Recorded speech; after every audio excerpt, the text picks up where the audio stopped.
السلام علیکم ورحمۃ اللہ وبرکاتہ۔ بسم اللہ الرحمن الرحیم۔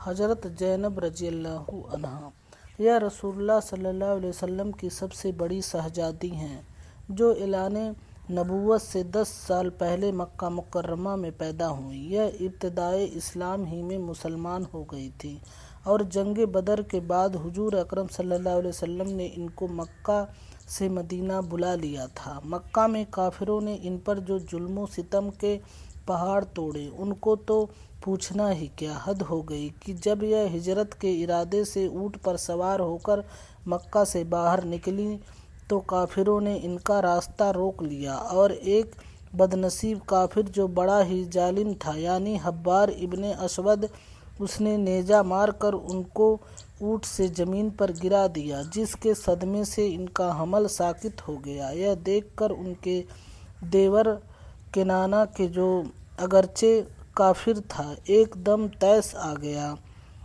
اور اس نے جنگ کے لیے تیر کمان اٹھا لیا۔ یہ ماجرا دیکھ کر ابو سفیان نے درمیان میں پڑ کر راستہ صاف کرا دیا اور یہ مدینہ منورہ پہنچ گئے۔ حضور اکرم صلی اللہ علیہ وسلم نے قلب کو اس واقعہ سے بڑی چوٹ لگی، چنانچہ آپ نے ان کے فضائل میں یہ ارشاد فرمایا کہ ہیا افضل بناتی اصیبت فی، یہ میری بیٹیوں میں اس اعتبار سے بہت فضیلت والی ہے کہ میری طرف ہجرت کرنے میں اتنی بڑی مصیبت اٹھائی۔ پھر ان کے بعد ان کے شوہر حضرت ابو العاص رضی اللہ عنہ بھی مکہ سے ہجرت کر کے مدینہ آ گئے اور دونوں ایک ساتھ رہنے لگے۔ ان کی اولاد میں ایک لڑکا جن کا نام علی تھا اور ایک لڑکی جن کا نام امامہ تھا، زندہ رہے۔ ابن عساکر کا قول ہے کہ علی جنگ یرموک میں شہید ہو گئے۔ حضرت امامہ رضی اللہ عنہا سے حضور صلی اللہ علیہ وسلم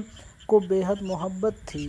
بادشاہ حبشہ نے تحفہ میں ایک جوڑا اور ایک قیمتی انگوٹھی دربار نبوت میں بھیجی تو آپ نے یہ انگوٹھی حضرت امامہ کو عطا فرمائی۔ اسی طرح کسی نے ایک مرتبہ بہت ہی بیش قیمت اور انتہائی خوبصورت ایک ہار نظر کیا تو یہ سب بیویاں یہ سمجھتی تھیں کہ حضور یہ ہار عائشہ کے گلے میں ڈالیں گے، مگر آپ نے یہ فرمایا کہ میں یہ ہار اس کو پہناؤں گا جو میرے گھر والوں میں مجھ کو سب سے زیادہ پیاری ہے۔ یہ فرما کر آپ نے یہ قیمتی ہار اپنی نواسی حضرت امامہ رضی اللہ عنہا کے گلے میں ڈال دیا۔